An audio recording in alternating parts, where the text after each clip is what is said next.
Grandpa Cocola came to the San Joaquin Valley from a little town in Italy called Begegli, and it was near the big city of Bari on the Adriatic coast of Italy. And he came to Fresno to work in his cousin's vineyard, who was Angelo Papagni, back many years ago in the Clovis area of Fresno. And he was brought here to prune. He knew how to prune, so he was pruning the fruit trees, he was pruning the vines, and he loved Fresno, but he had left his wife, my grandma, back in Italy. And so because she was there, he called for her, and I guess in those days they sent telegrams and said, okay, I have a place, come to Fresno. And so she and her 3 children, the oldest being Frances, Antoinette was the youngest. I think they were both in their teens. And then the smallest of 3 was my Uncle Frank. He was 11. And when they arrived in Naples, the girls had pink eye, and so they would not let the girls on the boat. And so they sent the girls back to Begegli, and Grandma Frances, and my Uncle Frank got on the ship and came to America, to New York, and then the train from New York to California. And when they got here, Grandpa Cocola, Jack Cocola, Giacomo, as they called him in Italian, had a place out in Easton. And so they had a home there on a ranch that they were renting. And my father was born a year later, and my father was a twin. And so he had a twin brother, and then a couple of years later, my Aunt Antoinette was born in Easton. And so it was a family of 3 here, actually 4 with Uncle Frank. His twin passed from pneumonia, so, and I believe his name was also Jock. And the girls continued to stay in Begegli, and Grandma and Grandpa never saw them again. They lived the rest of their lives in Begegli. And so my father, being born here in the States, he didn't know a word of English when he got to kindergarten. And so the teacher said to him, what's your name? Well, in Italian, his name was Mauro, but they said the dialect, the Begeghese, as they said, dialect, the Begegli language, he said, Maruch, my name is Maruch. And name, however he said it in Italian, is Maruch. And so the teacher, the kindergarten teacher, said to him, you're Morris, Morris. And so he kept the Morris name his entire life. He was Morris Cocola. And when the people saw his business over on Palm and Herndon Avenue, they thought it was 2 different people. They thought it was a Jewish man and an Italian man who were partners in the fruit business on Palm and Herndon Avenue. So that's a great story I tell a lot of people because of the fact that he had a Morris, which was a Jewish name, and an Italian name, which is Cocola in Italian. So they lived in Easton for about probably 10, 12 years, maybe 15 years. Grandpa working in the fields, my father working in the fields at 12 years old. He was working in the fields. And they decided finally to move to town. They moved into Fresno, and they moved to an area in West Fresno that's known as the Italian part of Fresno in the 1900s, early 1900s. And across the street was my mother. She was a teenager. My father was 3 or 4 years older, and so they met, and they fell in love, and they got married in 1937. And I came along in 1939, August 10th, 1939. I was the firstborn in the Cocola family, and then subsequently, a few years later, my 2 sisters came along, my oldest sister, Marlene, and my youngest sister, Carol. And so Mom decided she didn't want to live in West Fresno. She wanted to live on the north side of Fresno. So she went over to the Clinton and Palm Avenue area of Fresno, And Taylor and Wheeler Homes were building new homes at that time. And so Mom and Dad got a house in what was now the Fresno High area. And I was born shortly after, 1939. I think they actually completed the house about the time I was born. So I grew up going to grammar school at first Morse Daly, which was right down the street. I think I probably was 5 at kindergarten. And then my mom wanted to put me in Catholic school.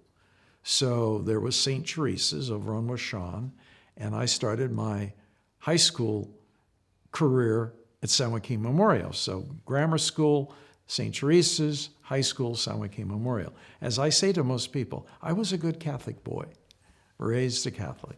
And so my sisters also attended St. Teresa's, and then they didn't complete Catholic school. My sister Marlene went to Bullard and graduated from Bullard, and my sister Carol graduated from Fresno High. So I'm the only Catholic boy in the family that went through Catholic school from first grade to 12th grade.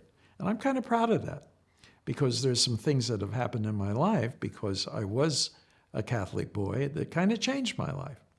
So my mother's father was Pete, or Pandale, as they said in Italian. Incidentally, both mom's side of the family and dad's side of the family were from the same town in Italy. They were from Begeli.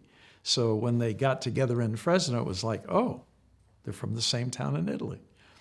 Pandale got here when he was 18 years old. He, of course, had a relative here. He had a cousin. And he was working in the fields in Italy and also started doing the same thing when he got to America. And he met my grandma on my mother's side, my mom's mom, Rosina Telesco. And she was the daughter of a gentleman who owned a grocery store not too far from where Grandpa was living. And so he would go in every day to the grocery store and make eyes at Grandma. And eventually he proposed and they were married. And my mom came along in 1918. And so then she had 2 sisters, my Aunt Teresa and my Aunt Bettina, using 2 Italian names. Bettina is Betty in Italian, and Teresa was my grandfather. Actually, my grandfather called my Aunt Teresa, but my grandmother named her Evelyn.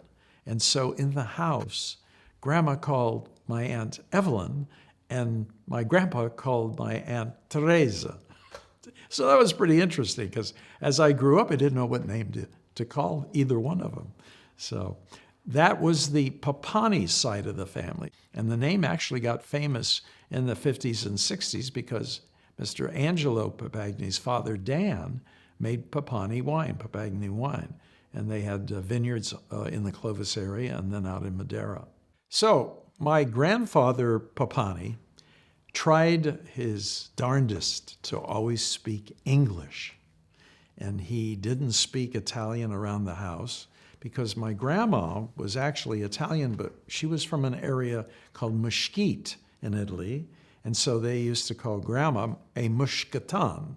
That was the word for her city in Italy. And the traditions were pretty much the same. So when there was pasta Sunday, it was the same pasta whether you ate it at Grandma Cocola's or Grandma Papagni's. Same pasta. And I grew up loving spaghetti Sunday. It was the best. So my father's brother that came from Italy, Uncle Frank Cocola, was 11, 12 years older than my father. And as my father grew up, he attended Washington Union High School, and he graduated from high school. So he was pretty well immersed in the American tradition, graduating from a high school in the area. And so my father and his brother, Frank, decided that they were going to go out and be in the fruit business. And so they would go out and buy oranges on the trees, they would buy fruit on the trees, and then they would pack the fruit, and then they would put it on a truck, and my father would drive the truck to Oakland and San Francisco to the produce markets. And that's how they started in the produce business. And then they came back, and there were three other immigrant Italians they branched with, and they started Sunbest Fruit Distributors over on G Street and El Dorado Street, which they called the Packing House, Sunbest Fruit Distributors. And so there were 5 partners in that business. And my father was, because he was the best educated, he ran the company. The others had different parts in the Sunbest Fruit Distributor business, but Dad was the guy that was in the office running the company. And he did that from all during the war, 41, 42, 43, 44, 45. Those were very, very good years because Uncle Sam was buying all of the fruit. And he was the one that made my family, put them in a very good class in Fresno because those were very lucrative years during the war for being in the farming business and in the fruit business. So subsequently, my mother saw my father as the guy that was leading the charge with all these other gentlemen that were in the business, and so she encouraged him to go out on his own. So in 1948, my father went out to Palm and Herndon Avenues, and there was a abandoned cold storage that the government had built out there, an area called Camp Pinedale. And so he purchased that building from a congressman who had got all that property back after World War II. The congressman was Cecil White, and my father opened up the Morris Cocola packing company, and that was also a cold storage plant that the government had built, and that was very early days of actually pre-cooling fruit and shipping that in rail cars across the country as pre-cooled fruit. So he branched into the business and did very well in the 50s because that was a good time to be in the fruit business. And I'm a teenager at the time. And so I'm coming into his business, and I saw how hard he was working because he loved to grow things. And so he got into farming. He got into growing tree fruit, peaches, plums, nectarines, vines, Thompson seedless grapes, Emperor grapes. And I thought at one time, yeah, maybe I should follow in my father's footsteps. But then, no, I saw how hard he was working. He'd leave the house at 4 o'clock in the morning and come home at 10 o'clock at night. So he was a very hardworking man and an entrepreneur. As it turned out, graduated from high school, I met a man who changed my life. His name was Al Radke when I was in high school.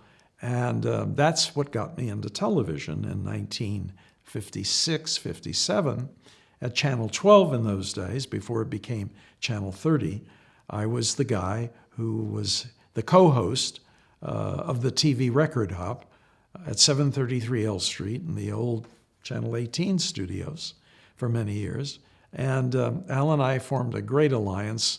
He was he was a mentor to me, and he really helped me get into the broadcasting business. I attended Fresno State, and so that's when I really got bit by the TV bug, was at Fresno State. And so I thought I wanted to go off and become a game show host, but that's another story for another day.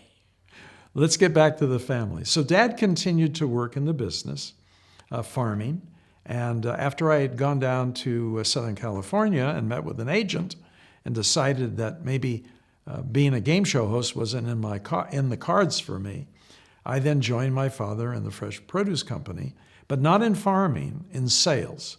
I started working in the office selling the fruit, and that was for me a very lucrative time.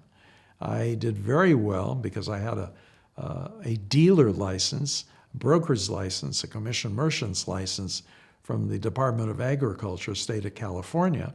And so I was able to buy and sell product, and had a great customer in Kansas City, and he gave me lots of orders for produce, and I sold lots of produce to him.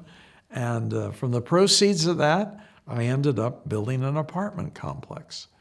And that's how I met my first wife. She was visiting her aunt in the apartment complex that I built. And her aunt was my first tenant in the complex. And that's how we met.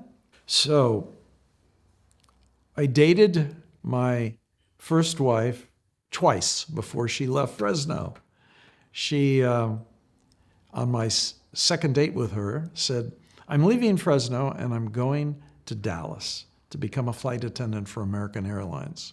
And I said, my goodness, we just met. You're leaving Fresno already? And she said, yes. And I said, well, maybe I can come to Dallas and see you in Dallas because I have customers in Dallas. I sell fruit and grapes and so forth too. And she said, oh yeah, that'd be great. And so I went to Dallas and we went to dinner and she said, I just found out I'm going to be based now in New York. And I said, oh wow, I haven't been to New York since I was a little kid. Maybe I can come to New York and see you. And she said, yes, well, that'd be great. So I made a trip to New York and we started a bi-coastal relationship. This is in the early 70s. And I proposed after about 2.5 years. And so she left New York as a base and she moved to Los Angeles as a base. And she came to Fresno and moved in with me. And what was interesting about that, within 6 months that she was living with me, she said to me one day, Gary, you hate your job. And I said, what are you talking about? She said, when you leave for the office in the morning, you have a frown on your face. And when you get home at night, you have a frown on your face. You're miserable doing what you're doing. And I said, well, wait a minute, honey, you don't understand. Nobody in the produce business is ever having a good day. It's a very difficult business. And she said, well, if you're going to be miserable, I'm not going to be able to stay married to you. And we'd only been married 6 months. So I said, oh my goodness. And then she asked the question, what would you do if every day that you got up in the morning and you went to work, you were having fun? I said, oh, wow. Well, I'd be back in the television business. And she said, back in TV? I said, yes, I was on TV. I was on TV with Al Radke. So that's what you want to do now? And I said, no, not now. Now I'd like to own a television station. And she said, well, how do you do that? And I said, it's impossible. You know, if there was a TV station for sale today, and this was 1977, it'd be $5 million if there was one for sale in Fresno. I don't have $5 million. And she said, well, isn't there another way? And I said, yeah, there is another way. You have to apply to the Federal Communications Commission to get a permit to build a station. And that's how you could possibly get a station in Fresno. Because if I was going to have a TV station, I'd want it right here where we live. And she said, oh, well, isn't there another way to do that? And I said, yes, we apply. She said, well, I think that's what we need to do. Because I'm not going to be able to live with you if you're going to be miserable. So one night we're having dinner with produce people. And she said, hey, Gary, tell David, who was a produce gentleman from Orlando, Florida, who was by far probably a billionaire. And so that's why she said, tell David your idea for the TV station, because maybe he could fund it. I know that's what she was thinking. And so she said, tell David your idea for the TV station. And I said, oh, okay. And David goes, TV station? And I said, yes, I've got this idea. Well, what is it? Well, you know, records are given for free to radio stations, and they don't pay for them. And I see the day in the future when there's going to be videos of the artists, and they're going to be free to television stations. So you could play a video and a video and a video, and then a commercial, and then another video, and commercial. And you could run it all with automation, so all you would need is salespeople. And so that's my TV station. Well, my vision was MTV in 1977. MTV didn't come along on cable until 1981. So that was the catalyst that got me started. She said, well, look, I think we should do this. And I said, okay. So David, do you know anybody that can help? And he said, yes. He said, I have a friend that owns a TV station in Orlando, And when I get back to Orlando, I'm going to call him and ask him how he got his TV station. So a week later, David called me. He gave me the name of an attorney, communications law attorney in Washington, D.C. And so I called him. His name was Roy Russo. The law firm was Conan Marks. And I got him on the phone and I said, "Oh, Mr. Cocola, yes, I've been waiting for your call. So you want a TV station in Fresno, California?" And I said, "Yes." And he goes, "Well, do you ever come to Washington, D.C.? Because this is a very long, involved process for us to talk about a TV station on the telephone." And I said, "As a matter of fact, Roy, I'm going to be in Washington, D.C. in 3 months." And he said, "Oh my goodness, well then make an appointment with my assistant and come and see me." And so my first wife, Diane, and I went to Washington, D.C. I attended the convention for the produce people. And then we went to see Roy. And Roy told us how we could get a TV station in Fresno, California. And it would take probably 5 to 10 years to do it. And he did make the comment, "But you're both young people. And so my job for you as your attorney is to get you to be the strongest applicants, because if we get a channel, as they said, dropped in, a new channel dropped into Fresno, you're going to be the person that has to be the strongest applicant in order to get the grant of the initial decision for the TV station to get a construction permit to build it. So we're going to build a case for you. Now, let me ask you some questions," he said.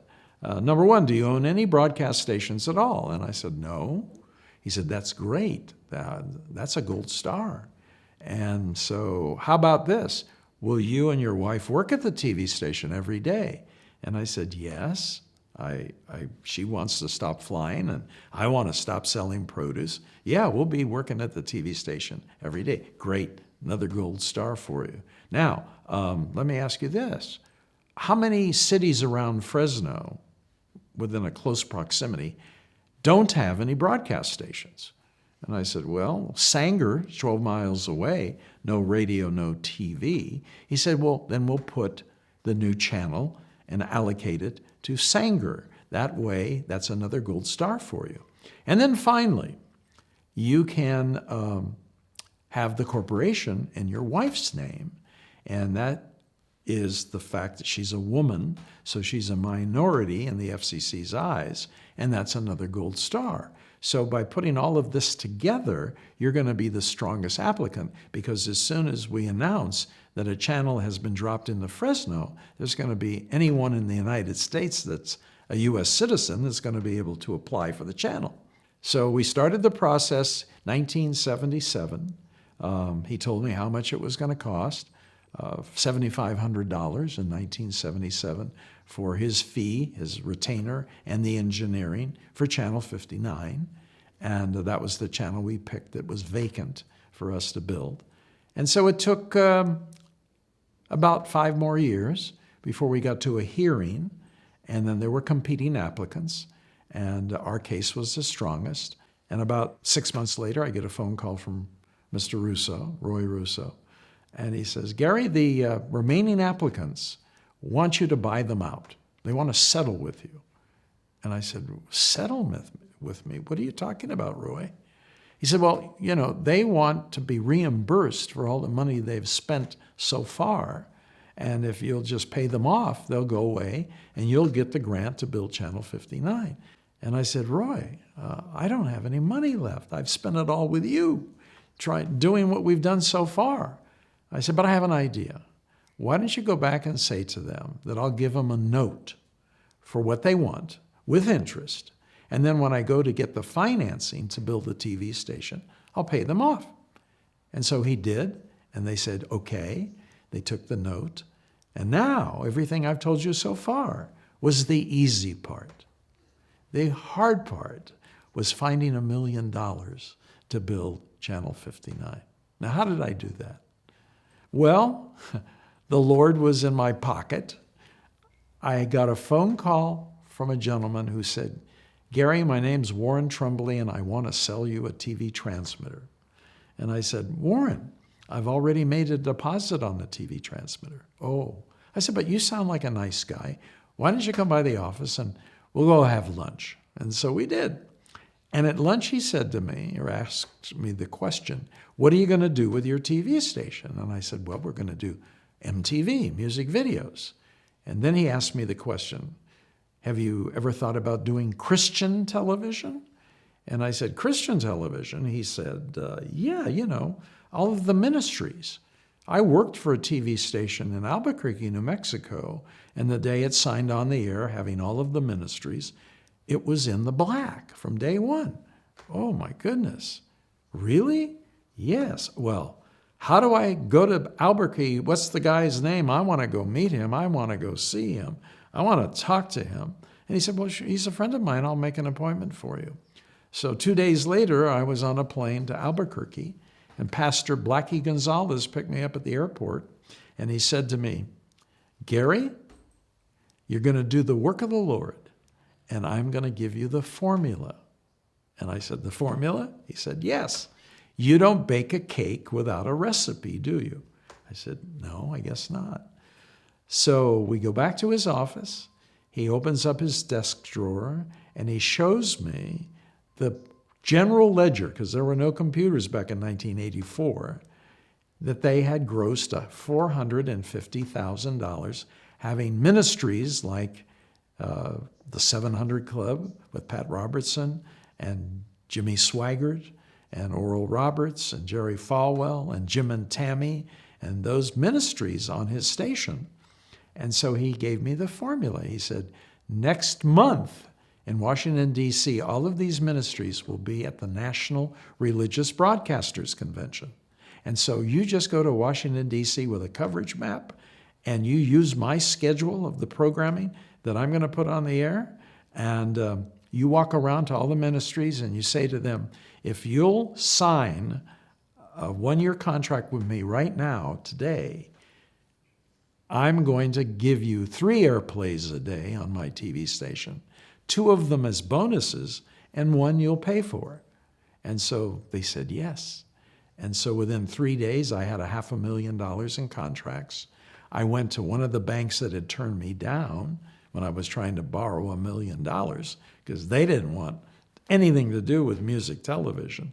And the bank said, okay, here's your $1 million. So that's how we got Channel 59 built. I paid the $75,000 and the $65,000 notes off, and Channel 59 came on the air July 17, 1985, as a Christian television station in the black, day one. And as we went down the road, we had a few bumps in the road. There was a scandal in 1987 with Jessica Hahn, the church secretary, and Jim Baker. And so Christian television subsequently went down the drain quickly because a lot of the ministries stopped paying us. And my note to the bank on the $1 million was $32,000 a month, principal and interest. Lots of money. But I had met the man at a seminar that started the Home Shopping Network. And because I had met him, I called him and I said, would you like to be on Channel 59? And he said, sure. And so I flew back to Florida. Their headquarters are in Tampa, Florida. And I went back and saw Mr. Paxson. And we made the deal, and Home Shopping took over on Channel 59. Then I got a call from a gentleman in New York City and said, Mr. Cocola, my name is Charles Curran, and I represent a brand new Hispanic network called Telemundo. And we've looked at the Fresno market, and we would like you to become the Telemundo affiliate. And I said, gee whiz, I'm sorry, but Charles, I can't do anything for you because I have a contract with Mr. Paxson at Home Shopping. He said, oh, that's too bad. He said, well, do you mind if my boss and I fly out to see you? And I said, sure, come on, bring the checkbook. So they did come to see me, and they made a proposal to me that was 3 times the amount of money that we were making at Channel 59. And so I said, you know what? I can't put you on Channel 59, but I can buy a permit to build a low-power TV station in Fresno. And when I do that, I'll put Telemundo on the high power and home shopping on the low power, as long as Mr. Paxson says it's okay, but I got to go ask him. So I go back to Florida, and Mr. Paxson said, well, Gary, yeah, you can make the switch from the high power to the low power with shopping, but you have to get the shopping carried on cable. That's the prerequisite. And I said, oh, that's almost impossible. But he said, well, go see the cable people. We'll help you. And I'll never forget the young lady's name. At the time, it was Continental Cable, Marcia Malis. And she said to me, well, Gary, if you can show me a gesture of goodwill, we might be able to put you on, put the shopping on the low power, and then that frees up your high power for Telemundo. Well, I quite honestly didn't know what she was saying when she said a gesture of goodwill. So I said, okay, thank you, Marcia. And I left the office, and I went back to my office and called Mr. Paxson. And I said, she said she'd put us on cable, but she wants a gesture of goodwill. And I'm not sure what she was talking about. And Mr. Paxson said, I'll call you tomorrow. And he hung up on me. The next day he calls me and he says, Gary, when did Channel 59 go on the cable system? And I said, well, about 1.5 years ago. He said, well, she's looking for commissions on all the sales that were made from your station for the 1.5 years. So I'm putting a check made out to Continental Cablevision, FedEx to you. It'll be there tomorrow. You go take that check to her and see if that's what she was talking about. So I did. I went over to Continental with the check, and I said, Marcia, is this what you were talking about? It was $53,000. And she said, yes, that's it. And so within 3 months, Channel 66 was on cable Channel 4 in Fresno between Channel 30 and Channel 26. And the sales off Channel 4 were $250,000 a month. Not as good as some cities bigger than Fresno. So we were doing great. And then the next month, Diane came home from a trip on American Airlines. She said to me, sit down, I want to talk to you. I said, okay. I want a divorce. You want a divorce? Yes. I don't love you anymore. I met somebody on the airplane. I'm in love with him. And I want a divorce. Oh, and by the way, Channel 59 is mine. It's my station. And it was. She was the only 100% owner of the stock in the corporation. So consequently, the next day, she shows up with her attorney, and she says to me, we don't need you here anymore. Clear out your desk, and you can go over to Channel 66. And so I did. Well, fortunately, Channel 66 had been put in my name at the time that I got that channel built. And so for 2 years, we had litigation, 2 lawyers on my side, 2 lawyers on her side. And so she ended up deciding, after all of the legal fees, that she would settle. And my lawyer said to her lawyer, let's have an appraisal done on Channel 59, and Gary will get half of whatever the value of the appraisal is, and in cash. And so in 1991, I got a check from my ex-wife for $2.5 million. And that was the seed money that I used to build Cocola Broadcasting Companies in 1992. And then I put Channel 43, a high-power station, on the air because that permit was available for sale. I bought that permit. I bought other low-power permits in Fresno, Bakersfield, Sacramento, Salinas, Monterey, San Luis Obispo, Santa Maria, and then I built stations in Boise, Idaho. So that's been the Cocola Broadcasting Companies since 1991. So Channel 43 came on the air in 1992, and I didn't have a loan from the bank because I used the money from the buyout. So there was no debt service on Channel 43, which was great. And so we were innovative. we put a network on that was brand new on Channel 43 in 1992 called the Video Jukebox Network. So I got to do my video music that I wanted to do way back in the 70s. And the Video Music Jukebox came on Channel 43, which are my initials, KGMC. And I got that idea from the old days of KJEO for Jackie O'Neill. And Channel 43 started out as a video music station. And then shortly thereafter, Mr. Pappas, Harry Pappas, called me. And he was the owner of Channel 26 at the time. And he said, there's a new network starting called Warner Brothers, the WB. And I want to lease Channel 43 from you and put the WB on Channel 43. And I said, okay. So we sat and we talked about it. We came to a number that we both agreed on. And so Harry took Channel 43 to the WB. And then we took the Video Jukebox Network off Channel 43 and put it on Channel 34, which was one of the low power stations that I had accumulated in the Fresno market. I had eventually probably ended up, because nobody wanted low power in those days, I ended up with 10 low power stations for Fresno because nobody knew what low power TV was. And I said, well, it's spectrum. It's 6 megahertz of spectrum. It's as much spectrum as the high powers have. The only difference is you can't have as much power as a low power station as you can as a high power station. So I acquired all these permits, and that was what I did in Bakersfield and Sacramento. I had 4 in Bakersfield and 2 in Sacramento and 2 in Monterey, Salinas, and 2 in San Luis Obispo, Santa Maria. And eventually, I think I ended up with 7 channels, 1 high power and 6 low powers in Boise, Idaho. So that's a lot of spectrum, a lot of stations. So by 2002, I had the opportunity to sell Channel 43 to Univision. They had come to me and asked me if I would sell the station. And I said, yeah, you know, I really don't know what I would do. I was in my 60s at the time. I really don't know what I'd do with myself if I didn't have Channel 43. So I'm really not interested in selling. And so I didn't.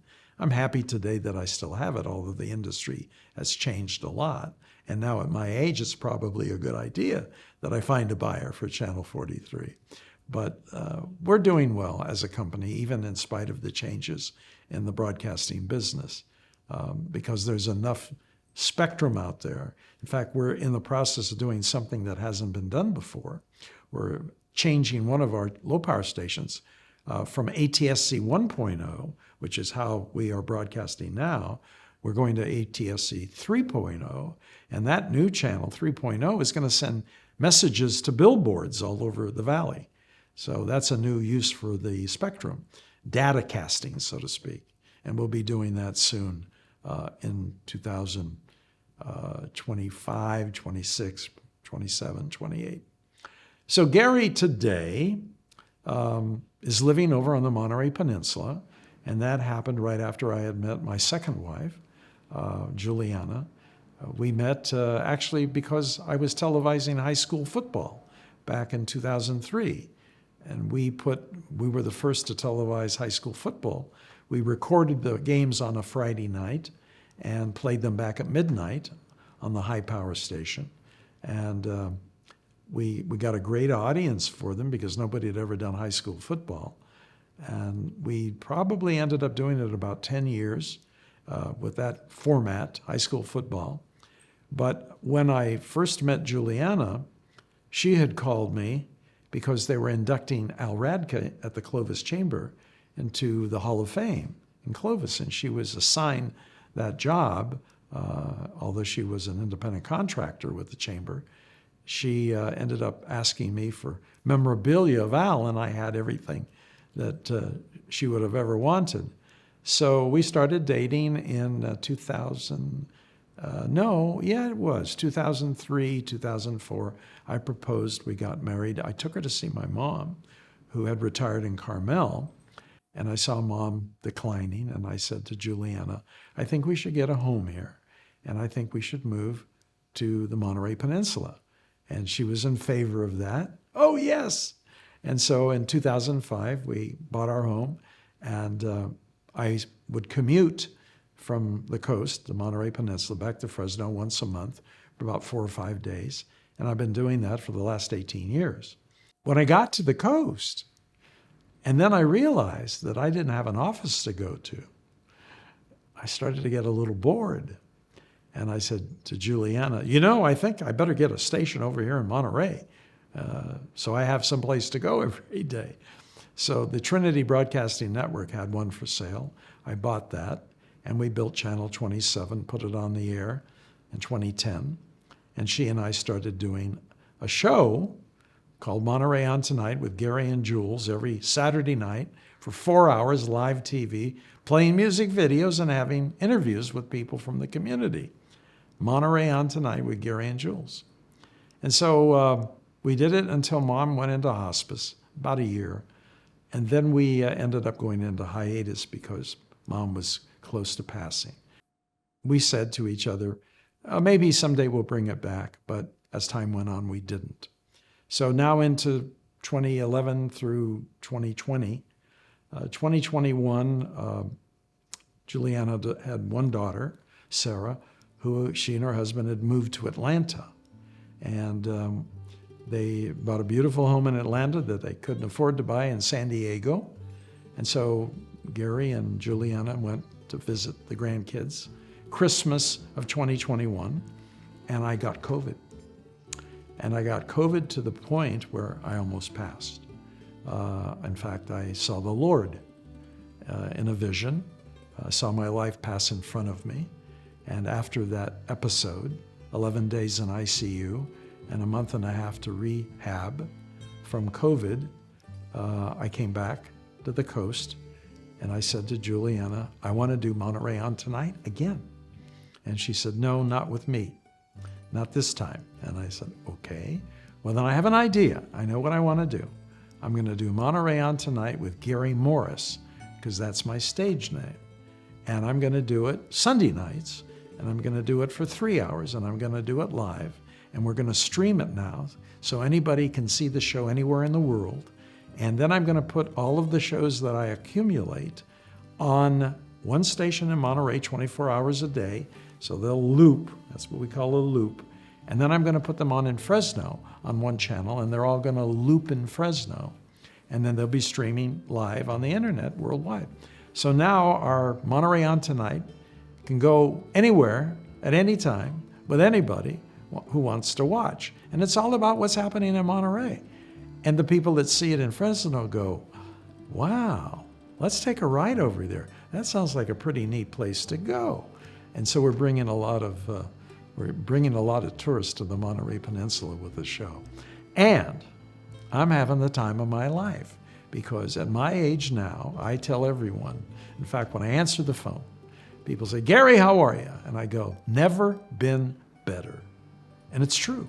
I'm at an all-time high. You can't get any higher than I am, because I'm doing my show and I'm meeting some magnificent people on the Monterey Peninsula. In fact, a very good friend just became a good friend, and he was Glenn Campbell's musical director for 35 years. And so that's the kind of guy I'm having as a guest on the show. His name is TJ Kunster. And then I got the realtor that sold Brad Pitt his $40 million house. And not only did she sell Brad his $40 million house, she sold Betty White's house twice. So she's been a co-host on the show. So needless to say, I'm meeting a lot of people. We've done 77 shows as of this date, 3 hours long. So needless to say, what I am doing and what I have accomplished in my lifetime, I'm very grateful to the Lord. He's had his hand on my shoulder all the way through my life. I've lived a charmed existence. I'm so happy. I think a lot of it comes from my Italian heritage, hard work. But you know, when you love what you do, it's not work. It's fun. In fact, that's the word that I use that's in my vocabulary every single day. What am I going to do for fun?